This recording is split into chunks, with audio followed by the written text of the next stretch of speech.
Hi, I'm Paul Krismer. I'm your happiness expert, and this week we're going to talk about how your night predicts your morning and your next day.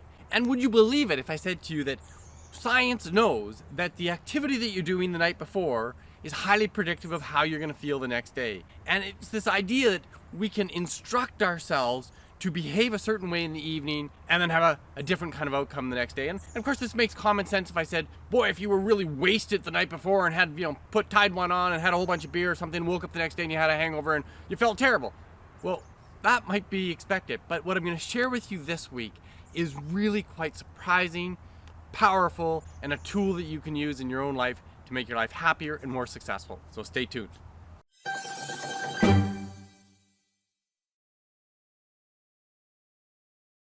As a coach, public speaker, and best-selling author, I teach topics just like this one all around the world. So stay tuned and I'll give you practical tools that you can use to make both yourself and those around you both happier and more successful. So yeah, the things that we do in the night is predictive of how we're going to feel and behave the next day. There was this great study, super underreported, got way too little airtime, by a guy named Young, studied with a number of other people, and they took a large number of subjects, about 183 of them, and followed them for several weeks, surveying them 3 times a day to check in with what they're doing and how they're feeling. And they got amazing results.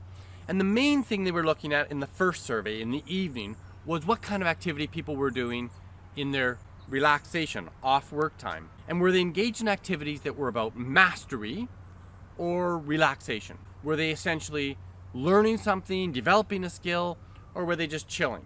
And they also had this comparative analysis between were they learning something with a certain sense of self-efficacy, that it was their chosen activity versus the kind of hassle of have-tos, tending to kids, cleaning up, that kind of stuff.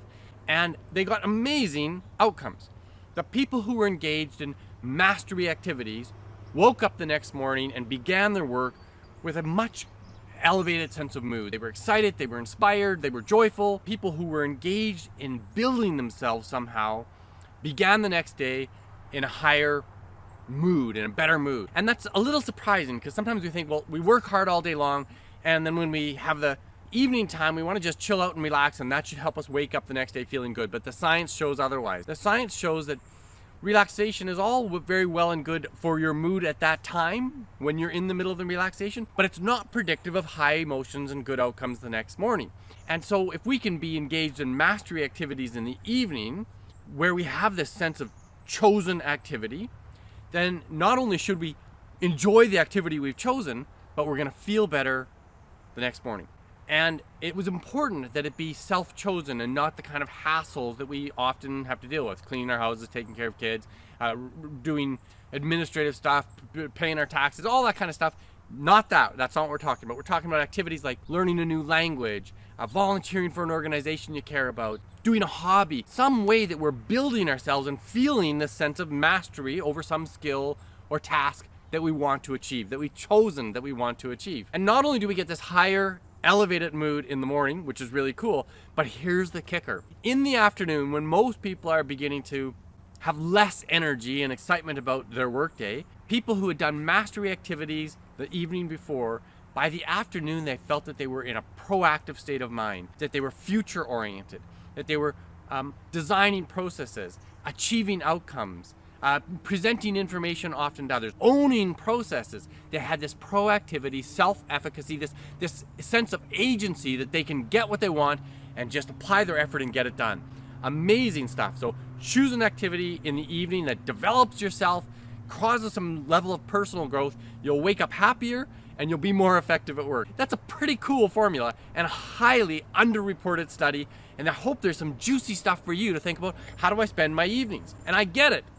In the world we live in today, there are a million things that allow us to be passive. Netflix, Amazon Prime, social media, just chilling. It's just so easy to do. Whereas you think, I don't know, go to the 1940s or something like that where there was no TV or very little. You might listen to the radio a bit, but mostly people would have had activities in the evening. They would have been learning to play an instrument. They would have been working on a task at home. They would be helping their neighbors construct something. There was this real sense that we had things to do that challenge us all day long, and the challenges change, and hopefully they would be more hobby-like or self-chosen in the evening. But today it's so easy to be passive given all the stuff that we've got at instant entertainment in front of us, including probably what you're looking at right now, that it's harder for us to be conscious about choosing the life we want. So that's my encouragement for you. When you think about your evening activities, maybe plan a few for this coming week. What would you do tomorrow night, Wednesday night, maybe Friday night?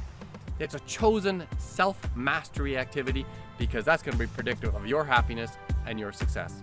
Hey, if you like this kind of content, click the like button, share it with your friends and family, share it with your HR director, and thank you for watching. We'll see you again next week. Bye for now.